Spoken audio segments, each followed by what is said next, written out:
Hi, this is a summary of Joseph Butler's sermon number 7 entitled Upon the Character of Balaam. The point of this sermon is to explore the evil impulse that exists within us that might choose our own destruction, even if we fully understand and fully foresee the consequences that lie ahead for us. And so, this the Bible verse that starts this sermon is from Numbers chapter 23, verse 10, and this is Balaam speaking. He says, "Let me die the death of the righteous, and let my last end be like his." So Balaam is a non-Israelite prophet who appears at first to be a very God-fearing man, and so as the story goes, the king of Moab was afraid of the people of Israel that were filling his land, and so before going to war with them, he tries to recruit Balaam, this prophet, to draw a curse down on the people of Israel, and hence help him destroy them. And so he sends messengers to Balaam, and Balaam says, "Okay, just let's do some sacrifices first, and then I'll go listen to God and tell you what He has to say." And when he goes to meet with God, God tells him, "You can't curse Israel. These are my people, and they are blessed." And so Balaam returns to the messengers and says, "Go tell King of Moab that I can't do this. God says He's going to bless these people." And so the messengers return to Moab, and all things seem well at this point, right? He knows he can't curse these people. He knows that God is going to bless them. He knows what true religion is. In fact, in this sermon by Butler, he describes how Balaam says in Micah 6:8, how the words of Balaam are that it says, "What does the Lord require of thee, but to do justly, and to love mercy, and to walk humbly with thy God?" This all sounds like really good stuff. And yet there's evidence, Butler says, there's evidence that Balaam is actually not a righteous man. And so, as the story goes, when the messengers go to the king of Moab and tell him that, they return to Balaam with stuff to sweeten the deal. And Butler thinks what Balaam should have done then was just repeat what God had to say the first time and send them back to the king of Moab. But instead, Balaam says, "Okay, let's go ahead and build some more sacrifices, and then I'll go listen to God again and see if things have changed."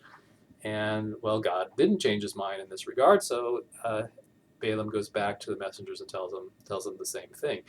And at this point, Balaam returns to the king of Moab with the messengers, and things continue on in a strange manner. And so what Butler seems to think is that this is evidence that there's something else going on here. He's not just being obedient to God. He's not being obedient to God here. He's actually got a desire for these worldly goods or this gratification of some kind. In fact, he cites other evidence from later on in Scripture that shows that this is in fact what happened. Balaam actually causes trouble for Israel. He actually leads the king of Moab to cause a lot of trouble for Israel in the coming chapters. And then in the book of Revelation, there's even a reference to this, that this is what Balaam has done. So here's a guy who knows God, who knows God's demand, but chooses gratification in spite of his own personal gratification, in spite of that. And then after that, he wants to avoid the consequences of his action. He doesn't want to be punished. He wants to die the death of a righteous man. And so what do we learn about human nature from this? Butler says that it would be one thing for Balaam to have just been overwhelmed by his desires and done the wrong thing, right? It's one thing when we are blinded by our desires and do wrong. It's quite another when we can see clearly the consequences of our desires, and still choose them. It's one thing to see that this is going to lead us down a path that we don't want to end up in at the end. And in his terms, dying the death of a righteous man, he's going to not be able to do that because of the choices that he makes, and yet he still chooses to go down this path.